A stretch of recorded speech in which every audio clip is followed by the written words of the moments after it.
kuliah penulisan karya ilmiah ya. Hari ini materinya adalah menulis karya ilmiah populer. Jadi yang akan kalian hasilkan adalah sebuah opini yang memang dianjurkan untuk dipublikasikan. Tapi sebelum masuk ke sana, biasa setelah atensi kemudian kita masuk ke sini ya. Oke, kita mulai saja.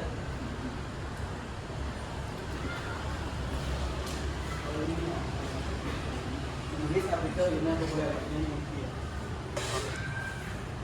Kemudian kita sebelum kita melakukan soal menulis karya ilmiah populer, kita harus membedakan dulu di antara dua mata poin yang tidak bisa dipisahkan ya, yaitu kegiatan menulis dan kegiatan membaca. Oke, bagaimana kalau kita mau menulis tapi kita tidak punya pengetahuan apa-apa, jadi membaca.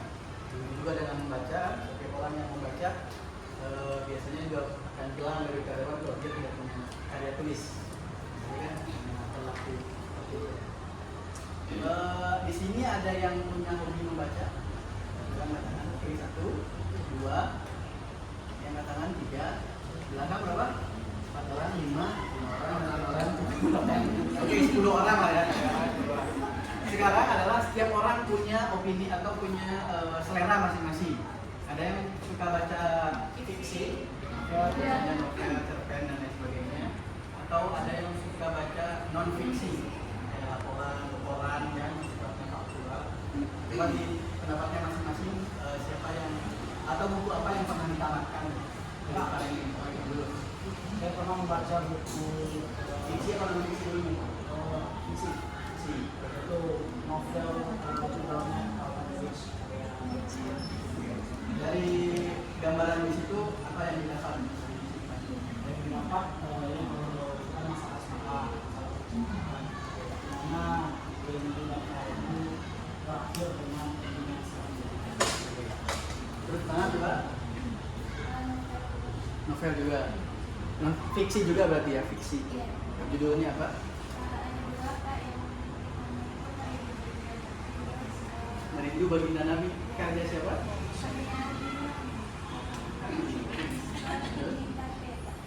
Ini teh karya Anwar.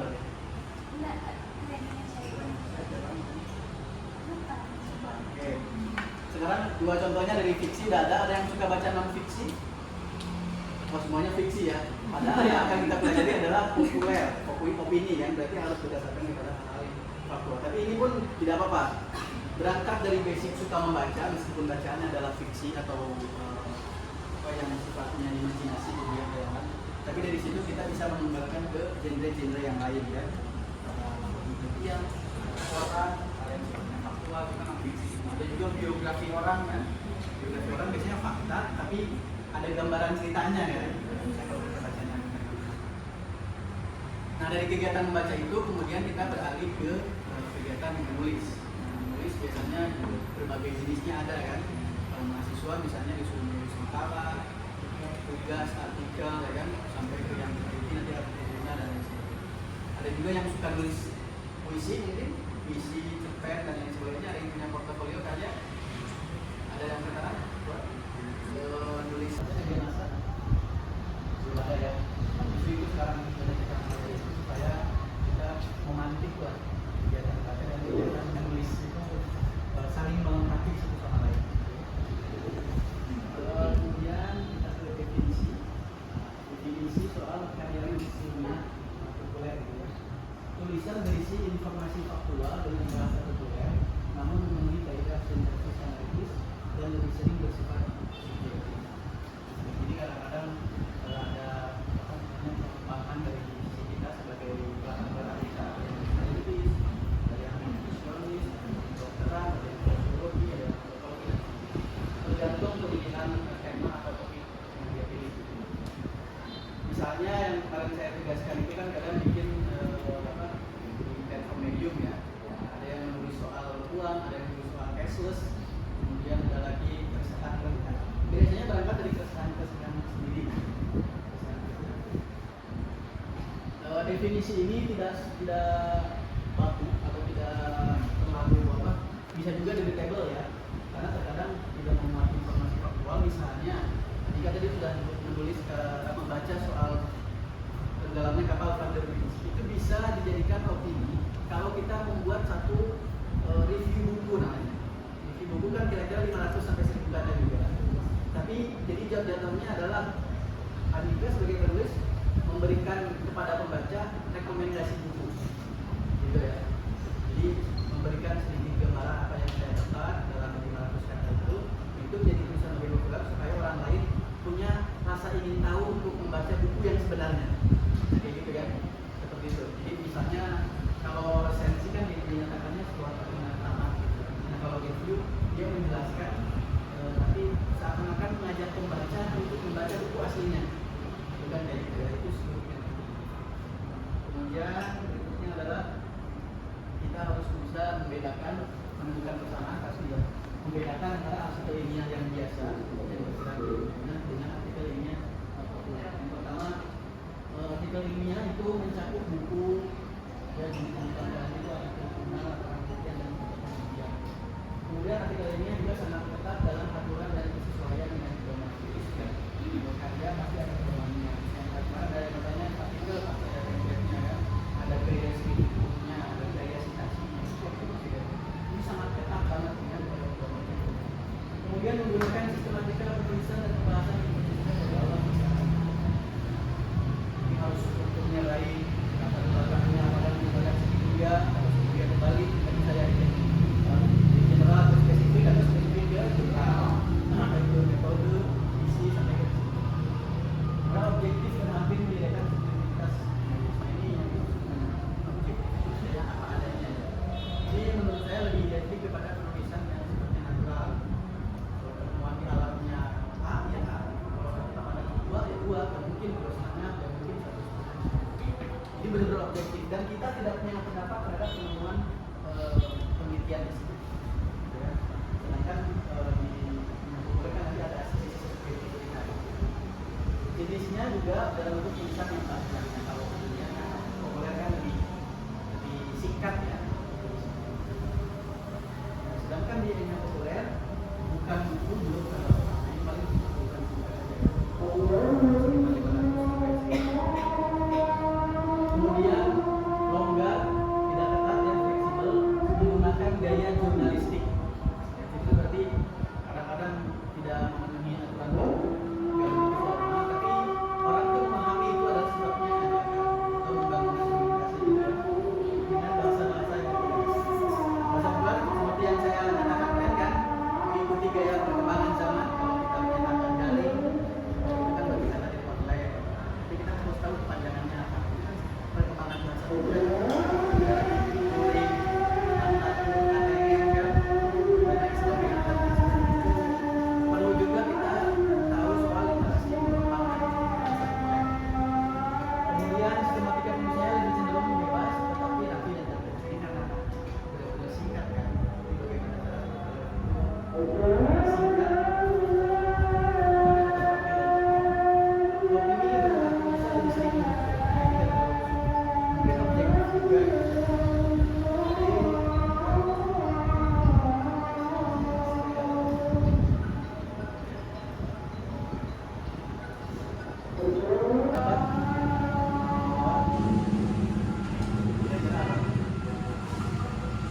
Pertama, sama-sama karya tulis. Yang kedua, harus dipertanggungjawabkan oleh penulis. Artinya tidak boleh plagiat. Kalau yang plagiat di situ, misalnya saya bikin tulisan plagiat lain boleh. Tidak bertanggung jawab. Saya kira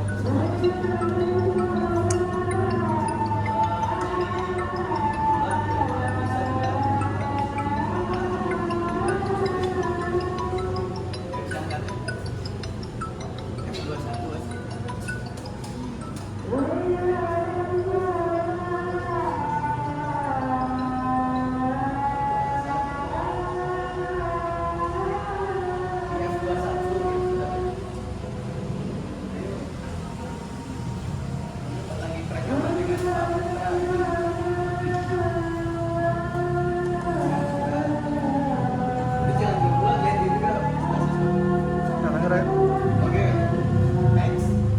Ciri-ciri utamanya. Ciri-ciri utama bagi dua sifat dan kriteria.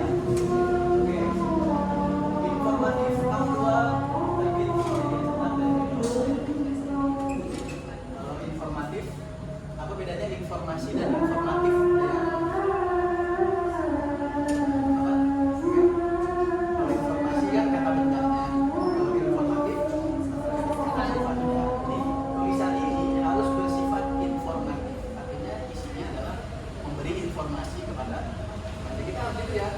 Ini ada edukasi. Oh, tayangan ini bersifat edukatif. Beda ya. Kemudian aktual atau tren. Sekarang trennya apa nih di sini? Hari-hari ini yang lagi diangkat atau berkembang itu apa? Terus peka dong orang sosial apa? PPN 12%. Apa? PPN 12%. PPN 12%. Mahasiswa kena pajak nggak? Di bagian apa? Yang konsumsi ya.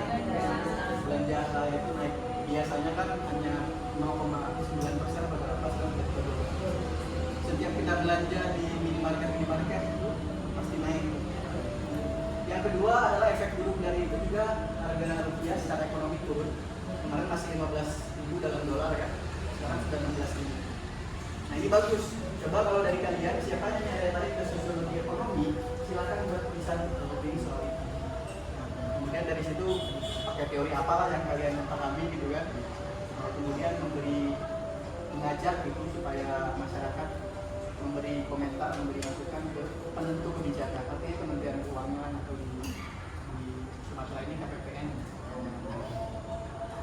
Sekarang kriterianya adalah gaya penulisan khusus yang dinamis. Nah kalau yang tadi yang ini biasanya kan punya statis ya, bahasanya mampu, dia dibatasi dengan pengalaman. Nah kalau ini dinamis, artinya setiap seorang yang tulisan itu tuh didasarkan kepada opini pendapat yang bisa benar, bisa betul. Ada orang lain tidak sependapat dengan tulisan tersebut, bisa di counter gitu. Bisa di counter. Misalnya ada yang ini kita katakanlah tidak setuju dengan kebijakan Kementerian Keuangan naik 12%. Tapi ada orang lain yang punya dasar-dasar saya mendukung ini karena ini baik untuk masyarakat kita terbiasa dengan hal-hal pajak. Nanti pemerintahnya akan memberikan pelayanan publik yang lebih dalam bidang-bidang yang lain, dalam bidang pendidikan, dalam bidang infrastruktur misalnya membangun. Sumatera belum ada kereta kan? Maksudnya kereta yang kayak KRL, kereta listrik, belum ada kan KAI ya, misalnya. Dari peningkatan pajak, dia mengambil dari dana itu kemudian membuat infrastruktur yang bisa. Tidak mencantumkan rujukan dan data pustaka secara spesifik. Ini juga meskipun tidak mencantumkan, tetapi kita harus tetap bertanggung jawab kepada referensi atau rujukan. Yang terakhir adalah gaya bahasa yang cukup mudah dipahami orang awam. Jadi kalau kita di agama, biasanya di sejarahnya ada beberapa bahasa yang sangat penting, susah dipahami. Itu kita harus beri contoh dengan analogi yang lebih mudah. Bagaimana teori penciptaan misalnya, terus kita seperti menciptakan sesuatu. Nah, kalau orang-orang ateis kan dulu orang-orang agama yang berpikir agamis itu kan Tuhannya itu juga ada. Terjadi dengan alam itu terjadi dengan sendirinya kan, Big Bang. Kita ada itu.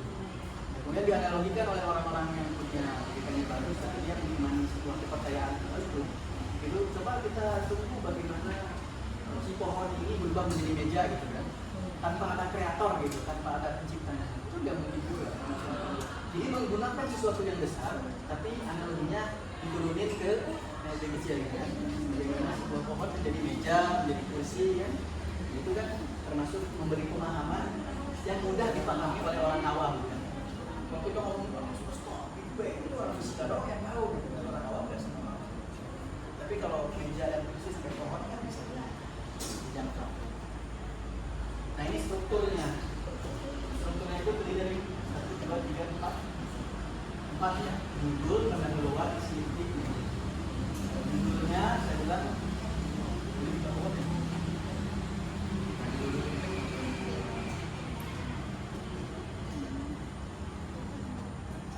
Ada buat kemarin kalau saya memberi materi soal judul itu jangan diusahakan ya, tidak lebih dari 7 kata. 7 kata yang representatif terhadap isinya. Kemudian ada pendahuluan luar, ada isi inti, ada penutup. Nah, pendahuluan luar isinya triknya adalah gunakan kalimat yang menarik di pembaca atau ini sebaiknya tidak lebih dari 3 paragraf. Kalau misalnya inti isi dan penutupnya ada 4 atau bahkan 10 paragraf, kemudian isi inti menghadirkan pernyataan ahli, memunculkan argumentasi, adalah tujuannya dari pendahuluan dan misalnya kalau kalian siapa yang mana tulisannya soal cashless itu? Kalau pendapat kamu soal diartikan secara bahasa Indonesianya apa? Non tunai. Orang Indonesia. Oke. Non tunai. Tapi kalau tekstualnya udah itu ya. Cash itu tunai, cash itu kan berkurang atau pisah. Tapi secara ini diartikannya adalah non tunai. Gimana pendapat kamu soal anak muda ya, Mami? Gimana tuh? Memudahkan. Apa mahasiswa jadi nggak perlu bawa uang minimalnya, terus susah juga kan kalau di ATM itu kan ngantri juga, jadi kayak meminimalisir waktu terbuang hanya untuk ngantri di ATM. Oke. Dua berarti. Iya. Memudahkan. Terus lagi kalau pakai QRIS itu kan tidak dikenakan biaya tambahan atau lain. Oke. Jadi lebih memudahkan ya. Yang kedua, membiasakan generasi dengan teknologi ya. Ya. Kita nggak tahu generasi yang lebih tua dari kita memahami itu nggak. Jenisnya ya kan agak susah meskipun mereka menyediakan biasanya gitu. Terus yang lebih muda belum nyampe lah kalau anak-anak disuruh punya kris atau enggak, bahannya aja belum punya. Yang kedua identik top up-nya, top up apa bahasa isinya? Isi ulang. Gimana ini ya? Isi ulangnya juga identik mudah ya, biasanya tanpa biaya juga kan. Dari bank manapun, terutama bank nasional, saya nggak tahu kalau bank daerah kena ini nggak, kena potongan biaya itu biasanya lebih mudah juga. Jadi yang ketiga adalah riwayat itu abadi. Jadi kita bisa ngecek kan apa pengeluaran kita. Sedangkan kalau tunai kadang-kadang di luar kendali, benar ya? Nah, itu termasuk konsep yang menurut saya memudahkan karena disediakan juga di teknologinya itu di aplikasinya. Nah, sekarang penutup mencerminkan sikap dan pandangan penulis, ajarkan kita persuasif dan diskusi. Jadi kalau kesimpulannya coba alhamdulillah. Ajakan persuasifnya apa untuk pembaca? Supaya lebih bijak lagi di dalam karena itu kan udah banyak daftar, jadi ajakannya itu buat pembaca itu supaya tetap waspada dan hati-hati gitu, karena dibalik kemudahan itu ada juga hal-hal negatifnya, misalnya kayak karena bisa gampang fitnah dari rumah, misalnya kan jadi boros gitu kan. Jadi ada kekurangannya juga ya, kita memunculkan dua sisi lah, ada yang pro dan ada kontra. Betul, nama boros, jadi kita menggunakan dashboard, beli apa, online gitu kan. Yang kedua adalah penipuan, siapa yang pernah kayak itu? Kena phishing gitu, phishing penipuan kayak orang, baik itu banknya maupun investasi. Ada biasanya itu efek buruk teknologi dan di hack gitu kan. Oke, kita next. Oh, ini sifat-sifatnya ya. Ini mulai dari Google, atraktif, korelatif, dan kredibilitas. Tulis intinya argumentatif dan sebenarnya juga merasa yang menarik. Tulis penutup persuasif, ya, dan menentukan kesimpulan dan pandangan. Berarti soal prestasi Bali, kalau saya lihat di kajian kita itu sudah studi keuangan. Kemudian studi keuangan betul, kemudian studi ekonomi. Yang terakhir adalah studi sejarah soal pengelolaan uang. Sekarang kita masih hidup sendiri, mungkin masih bisa diatur sendiri, tapi dengan orang lain dalam satu keluarga misalnya perlu dimusyawarahkan. Harus ada konsensus. Kenapa masih dikurangi oleh negara gitu kan? Sebenarnya negara ini ngasih kontribusi ke kita apa sih? Hanya pelayanan-pelayanan kayak lahir, KTP, KK kan? Selain itu kan kita berdikari aja gitu kan? Tiba-tiba diambil terus oleh negara. Jadi itu kritisme itu harus terus ditingkatkan supaya dari analisis kalian nggak mati. Mungkin itu dari saya. Terima kasih. Yang terakhir dari pertanyaan. Ada yang mau bertanya? Mungkin mau mencurahkan yang kemarin kalian tulis isinya apa, judulnya apa, temanya apa, kemudian ajakan persuasifnya apa, kan? Atau belakang dulu nih, ya nanti soal apa? Main tulisannya. Oh, saya nulis tentang Apa? bisa nggak perempuan dan laki-laki itu Pergaulan berarti ya, pergaulan. Dalam contoh kasusnya apa?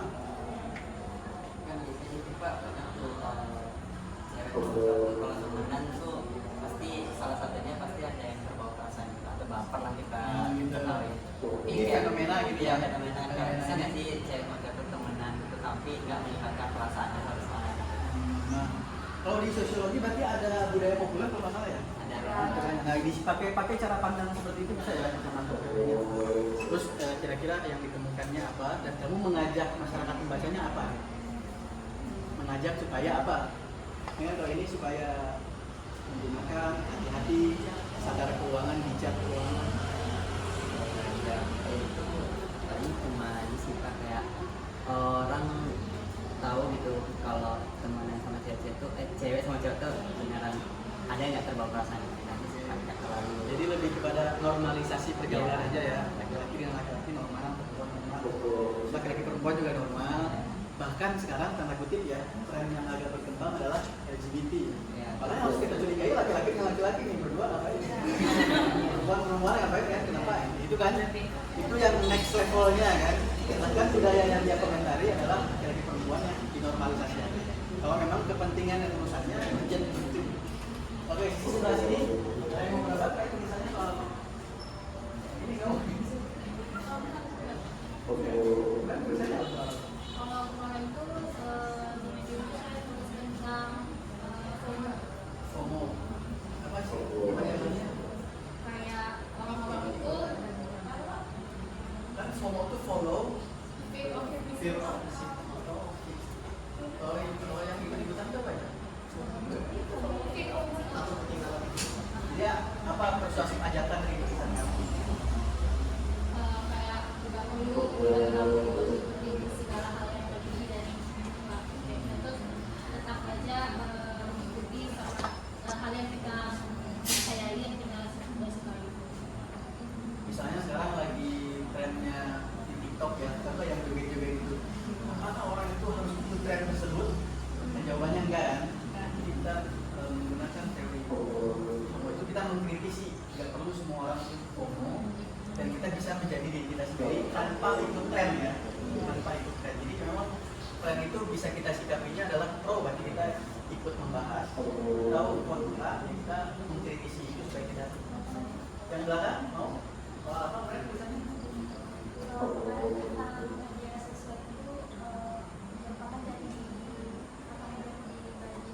Atau bukan?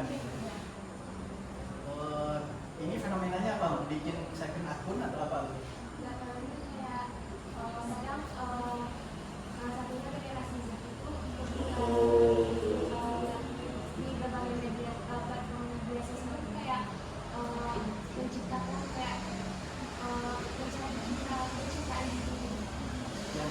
Yang misalnya gini ya, mungkin ya orang itu menilai dengan citra sejatinya itu di medsos gitu ya, bukan di real life seperti ini gitu.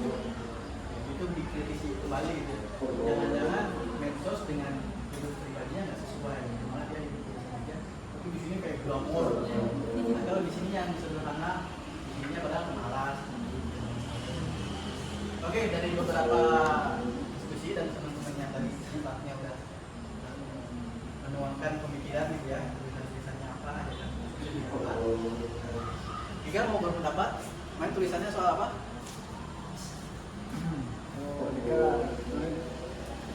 Suaranya nggak kedengeran.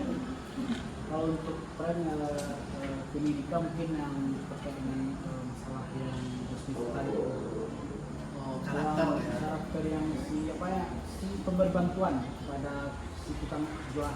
Oh ada, siapa tuh? Saya kayak ini mungkin pandangan Dika ya. Iya. Mungkin merupakan opini Dika juga kepada para pemberi bantuan.